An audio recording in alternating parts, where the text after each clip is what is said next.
پیسا ہوا حسین. آوازیں بلند کرو میرے جی کر رہا ہوں، جی کر رہا ہوں، جی کر رہا ہوں. اپنی آوازیں بلند کرو میرے بھائیو، مولا کا واسطہ.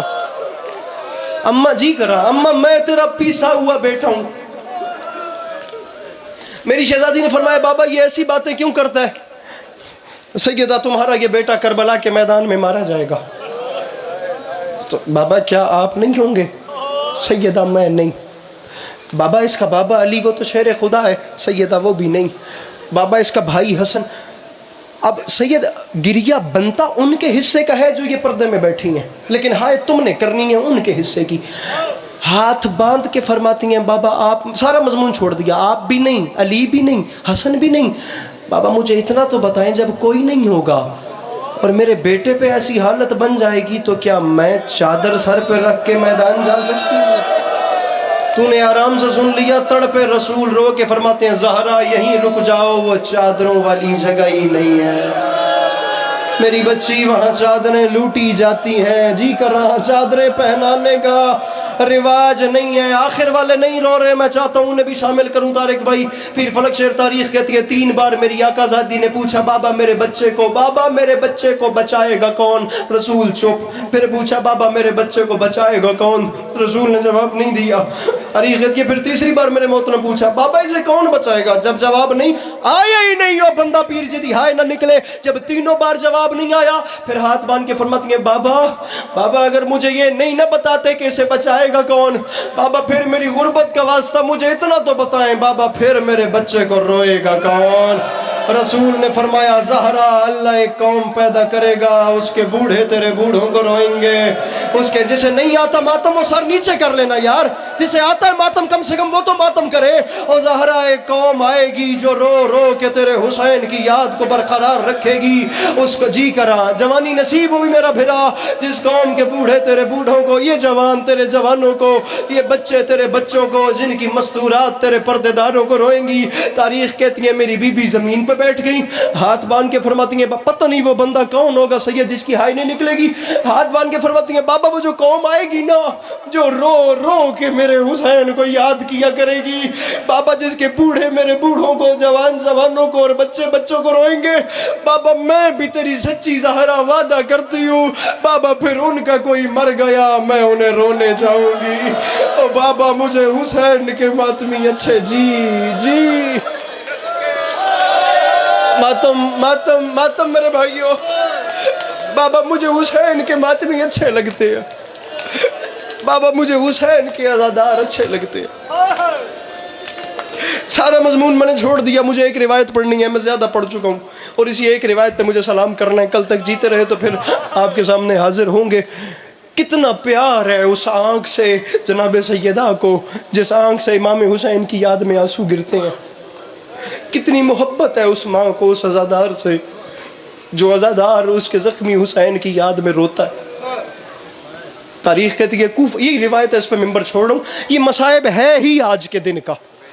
کوفہ کے رہنے والی ایک عورت روایت کرتی ہے میں ایک بیوہ خاتون تھی، میرے دوسرے برادران بھی میرے مہمان ہیں لیکن یہ ایک روایت بالخصوص ان کے لیے پڑھ رہا ہوں جنہوں نے ہوش سنبھالا تھا تو وہ مجلس میں ماں کی جھولی میں تھے. میں ان کے لیے یہ روایت پڑھ رہا ہوں جنہیں بچپن کی یادوں میں یاد ہو کہ ماں گھر میں کالی چادر بچھا کے سخی حسین کی مجلس کرتی تھی. میں ان سے بات کر رہا ہوں. کوفہ کی رہنے والی عورت سید روایت کرتی ہے میں ایک بیوہ خاتون تھی،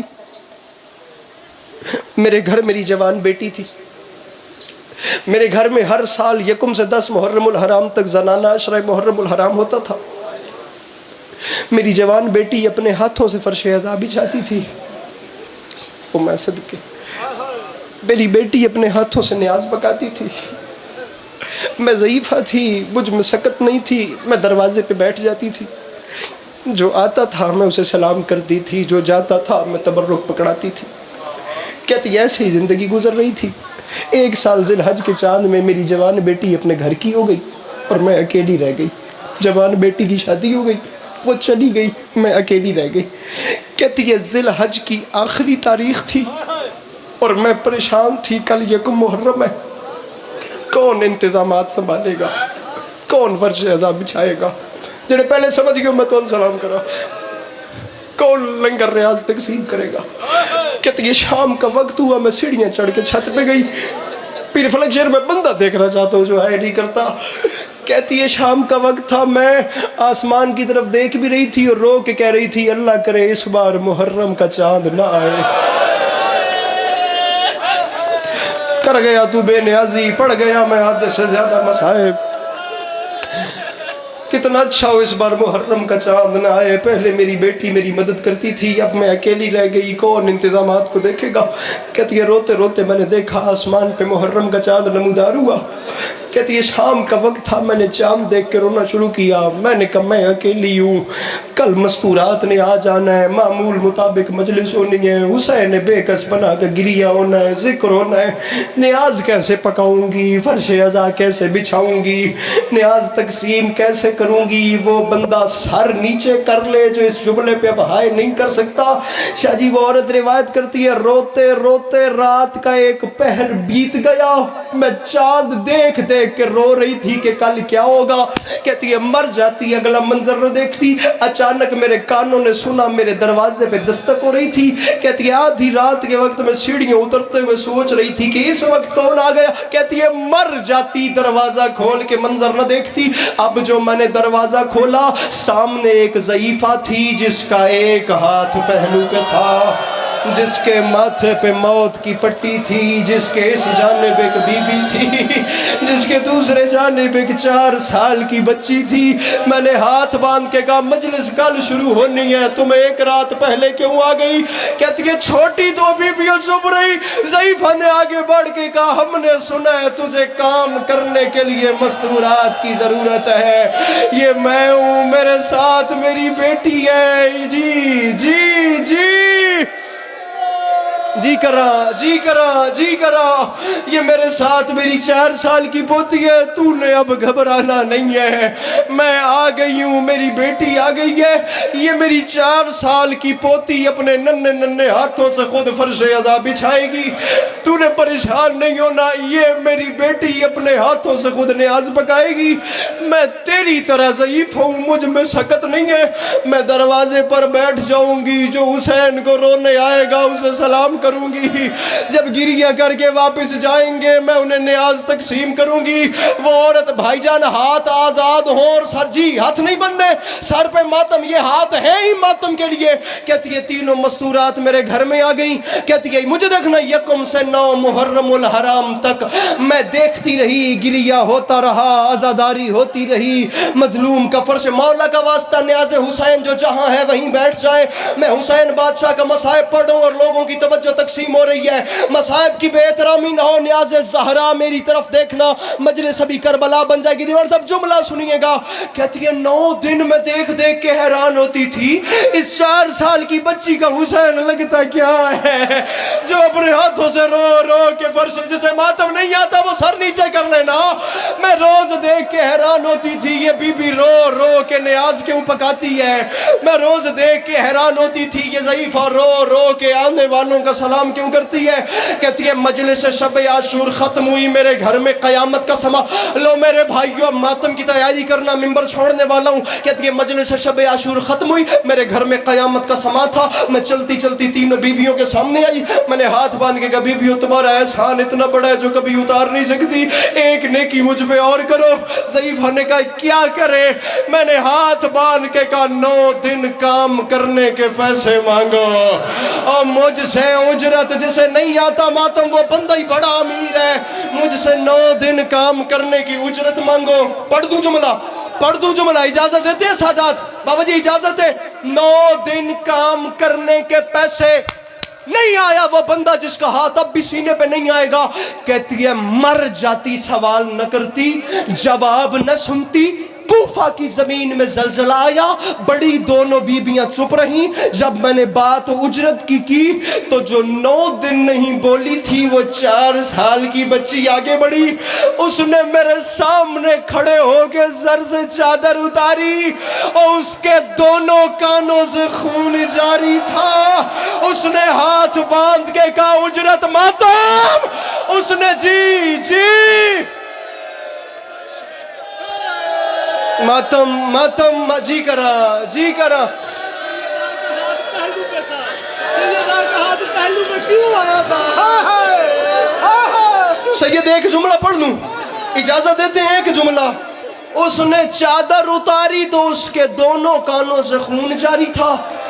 سید معذرت کے ساتھ جتنے سادات بیٹھے ہیں بھائی جان، جملہ کہنا چاہ رہا ہوں. اس نے کان دکھا کر کہا اجرت یہ مانگتی ہوں گھر کے کسی کونے میں بیٹھ کر حسین کو رونے کی اجازت دے دے. کہتی ہے 4 سال کی بچی نے جملے کہے، میرے گھر میں قیامت آ گئی، میرے حواس جگہ پہ نہیں رہے. کہتی ہے کچھ لمحات گزرے، میرے حواس مقام پہ آئے، میں نے اب تیرا اپنا مقدر ہے، میرا اپنا نصیب ہے. قبلہ میں نہیں جانتا کل تک کس کی زندگی ہے کس کی نہیں. میں اب کہتا ہوں وہ بندہ بد نصیب ہے جس کا ہاتھ سر پہ ماتم کے لیے نہیں آ سکتا. یہ یکم محرم قیامت تیری جھولی میں اتر رہی ہے. کہتی ہے حواس جگہ پہ آئے، میں نے عجیب منظر دیکھا، تینوں بیویاں کھڑی ہو کر میرے گھر کے دروازے کی جانب جا رہی تھی. کہتی ہے میں پھر دوڑتے دوڑتے سامنے آئی، میں نے ہاتھ باندھ کے کہا احسان اتنا بڑا ہے جو کبھی اتار نہیں سکتی، ایک نیکی مجھ پہ اور تو کرو. اور کل 10 محرم کی مجلس ہے، کل رش زیادہ ہونا ہے، کل شہادت کی مجلس ہے، میں اکیلے کیسے سنبھالوں گی؟ فجر ہونے والی ہے، کوفہ جیسا شہر ہے، مجھے چھوڑ کے جاتی کہاں ہو؟ میں کل سب کچھ کیسے، میری بیوی مجھے معاف کیجئے گا، اور میں کل کیسے انتظامات دیکھوں گی؟ کہتی ہے مر جاتی پھر جواب نہ سنتی. میں نے جو یہ سوال کیا، چھوٹی ماتم دیکھنا چاہتا ہوں، چھوٹی دونوں بیویاں چپ رہی، جس کا ہاتھ پہلو پہ تھا وہ آگے بڑھی. اس نے آگے بڑھ کے کہا مومنہ، اور میں تجھے کبھی بھی چھوڑ کے نہ جاتی، لیکن اب میری مجبوری ہے، فجر ہونے والی ہے اور میں نے کربلا جانا ہے، میرے اکبر نے آذان دینی ہے. اور آگے بڑھ کے مجھے گلے سے لگا، اور جس کی مجلس کروا رہی ہے اس کی ماں فاطمہ، اور تیرے گھر میں یہ یہ اس کی بہن زینب، یہ اس کی 4 سال کی سکینہ. مجھے حسین کے ماتمی اچھے لگتے ہیں، مجھے حسین کے عزادار اچھے.